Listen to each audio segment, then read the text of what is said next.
So whenever we can have a chance to have a doll by Andre Thuillier in one of our auctions, we think this is a highlight, this is a fabulous doll.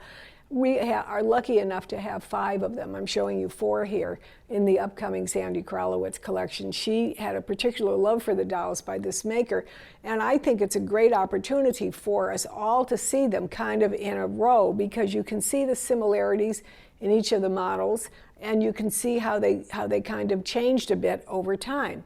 So I'm starting out by showing you just this absolutely wonderful girl in the red dress that I think is a perfectly stunning example in this beautiful early costume. I'm going to turn it all the way around. She has the kid body, which is a clue to the earlier period of the AT, and perfect bisque hands that go with it. And she has the face, the very, very desirable face of the doll by Andre Thuillier. It's so interesting to me why some of the makers, and Thuillier is a really perfect example. Theriault is another example, I'll show you one in a minute, that made stunning dolls, but they never attained the market base, really, of the Chameaux. So also, it always kind of comes down to, it wasn't only the quality of dolls that were produced, but it was sometimes the people that were making them were more consumed with the artistry of the piece than they were able to have a good marketing skills, and that's why their dolls just never took off, or maybe they didn't have the capital. We don't know a lot of these things. What it means to us as collectors today is when you find a doll by a Theriault, the dolls marked AT, I'm sorry, not Theriault, by Thuillier, the dolls marked AT. These are so desirable to have, and to choose one that is the perfect early example, the kid body being a really nice clue, that gives you a good choice. So I'm going to say, now that is one example. And then I want to show you this one, which is another example. This is really great. I will tell you, this doll was originally in the Lucy Morgan collection. And then when it came up for auction again, this was one of the last 2 dolls that Sandy Kralovetz added to her collection. I know because she purchased it from us. Stuart hand carried it down to her, and she was able to enjoy it for a year or so.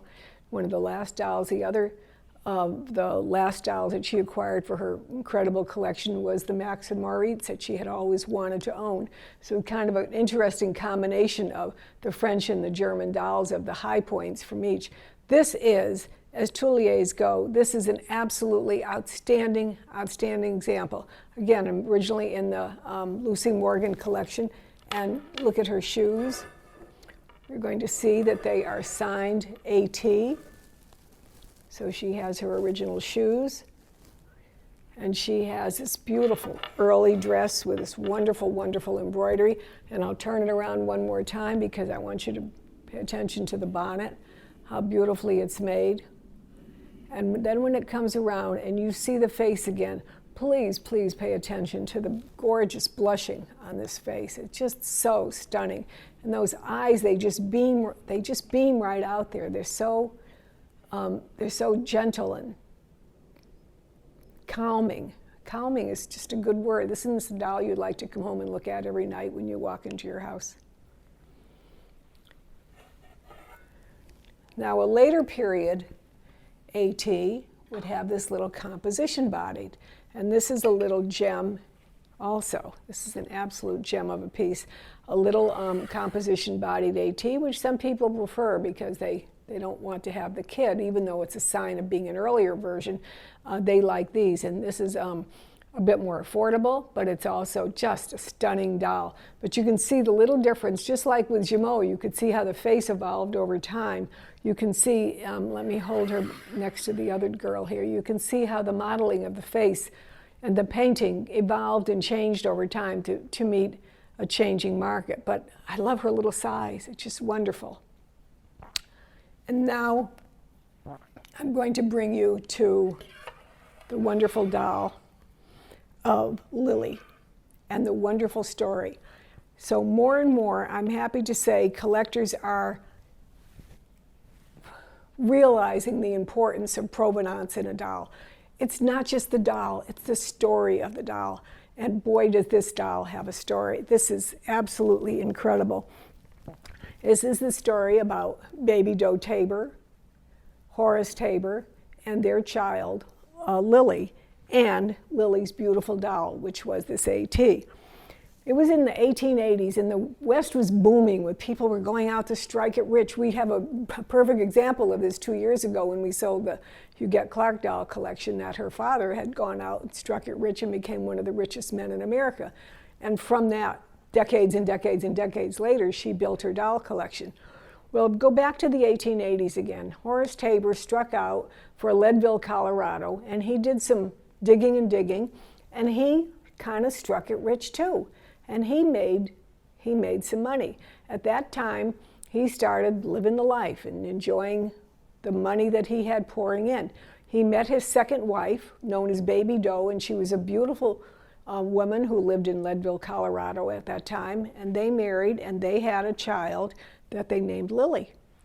And for 10 years, they lived in the absolute luxury. They built a mansion, and they had servants, and they had fabulous jewelry and costumes. It said that they had a bathtub that was made of diamond dust. So many things that went on. There was so much money. And then what happened? The market crashed. The market crashed, and the family became penniless. The mansion was sold. Horace Tabor went back to work as a common laborer in the mines. His beautiful wife, Baby Doe, tried to support him by going back to the mine that they had done and tried to bring it back, but it had flooded and ruined. And meanwhile, they have this beautiful girl and a second beautiful girl. So the first beautiful girl that we are calling Lily was sent back to Chicago to live with Baby Doe's family in Chicago, taking with her a few of her treasured childhood toys, among which was this beautiful AT. Now, I want to tell you about this girl. When she grew up, she was so famous because she was such a beautiful young child that Thomas Nast came to Colorado and he did a sketch of her. It appeared on the cover of Harper's Bazaar during that time. And it was uncanny to me. You're going to see it when you see the catalog. It is uncanny how this illustration of this child looks so much like her doll, as well as an early photograph of her taken at the time looks exactly like her doll. How did the family find a way did someone send them this doll because it looked like her? Or we don't know. We don't know any of that. All we know is that Lily went to Chicago, lived with the McCourt family, her mother's family, grew up there, married, lived. I'll tell you how time passes. Let me see. At some time in the late 1890s, the child Lily left Colorado to live with the McCourts. She eventually married. She had children of her own. She cherished Lily throughout her lifetime.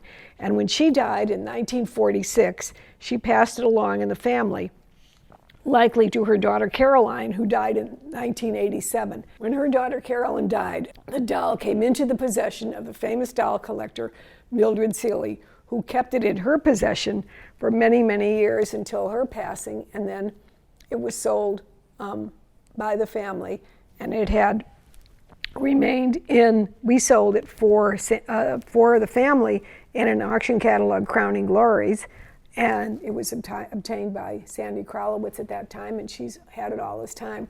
I say this because it is so difficult to be able to trace a doll through its entire life. And here is a doll whose entire lifetime is known. And listen, I've been researching about this family. There's wonderful books. There's a novel written about Baby Doe, the mother. They tried to drive her out of Denver society because she was not a proper woman. She wasn't respectable. And yet she worked so hard all her life. This is a great story, and owning this doll can give you a sense of American history and a sense of knowing the story, the backstory behind this doll that makes it even more beautiful, in my opinion. That's all I have to say about her. So I was so busy showing you the all bisque mignonettes I neglected to talk to you about another category in this collection that is really just absolutely wonderful too. And if some of you, I know it's been a really good market in our field in the past few years, is this interest in little all bisques, not all bisques, but little bisques, like 10 inches and less. And there's a wonderful group of them here, and I'm just putting up a small assortment of what we have. One of my favorites is this wonderful little brew. This is the early brevet period brew, and let me put her up front here so you can see her a little more closely.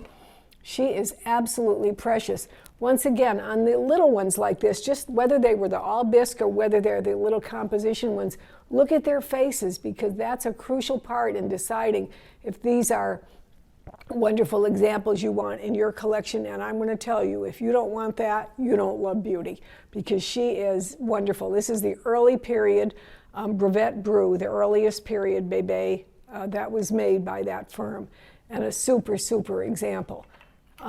So while we're looking at the little ones, let me just show you a couple more. We have, this is a figure A Steiner in a little size. Now the figure A's are not the rarest size, but this doll does have something about it to call to your attention. Look at her hands. What are they? They're bisque. So she has a standard Steiner composition body, but bisque hands, which can be found on the Steiners, and in fact, in this very collection, well, I'm not showing it to you today, but in this very collection, there is like a 38-inch Steiner figure A with bisque hands, and these bisque hands are so beautiful. In fact, the nails on them are like, they used to call it a French manicure a few years ago, with a little sort of white eyeline nails. Just stunning sculpture on the hands themselves. Here's another little Steiner, little tiny one with a composition body, and this is the Series C face. Very, very desirable little doll, very hard to find an original body.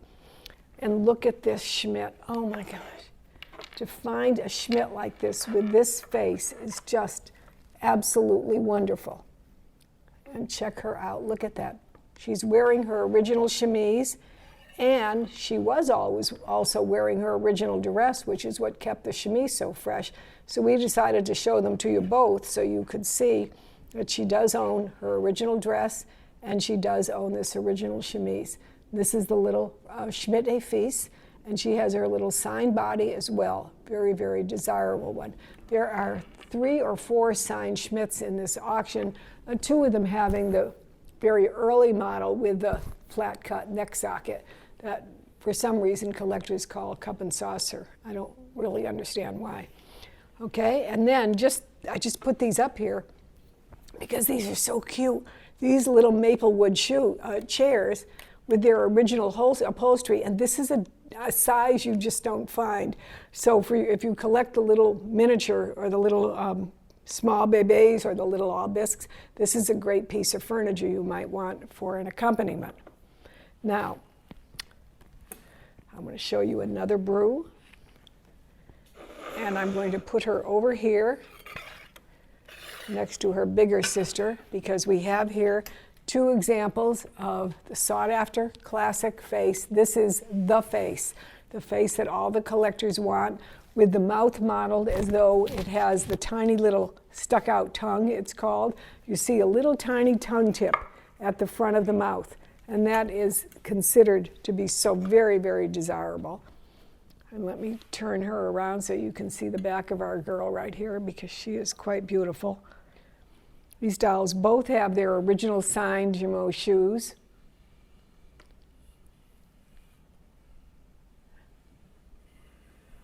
Yes, indeed, she could parade around all day long. She's very beautiful. And then the rear larger size, her bigger sister, beautiful. And then we have another little tiny brew over here. And this again is the classic Brujon face with a lovely face. These would be from like 1884 period, and she would be like 3 or 4 years later. So you see a slightly different change in the way the painting is done and the blush. What this doll has mostly is it's in a wonderful size, a fabulous costume. She just presents beautiful. She just has her beautiful bisque hands and wonderful costume all the way around.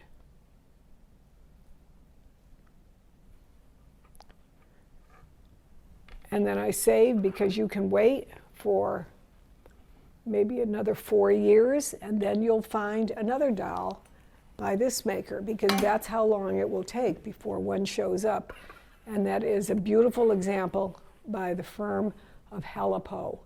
Very, very different expression, very shy. When many of the French were moving into a more dramatic type of look, this one retains the look of the early, almost like portrait dolls.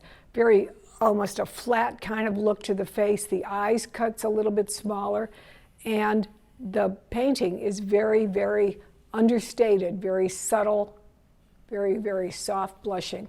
H doll, the doll marked simply with an H, by Theriault. Very rare to find.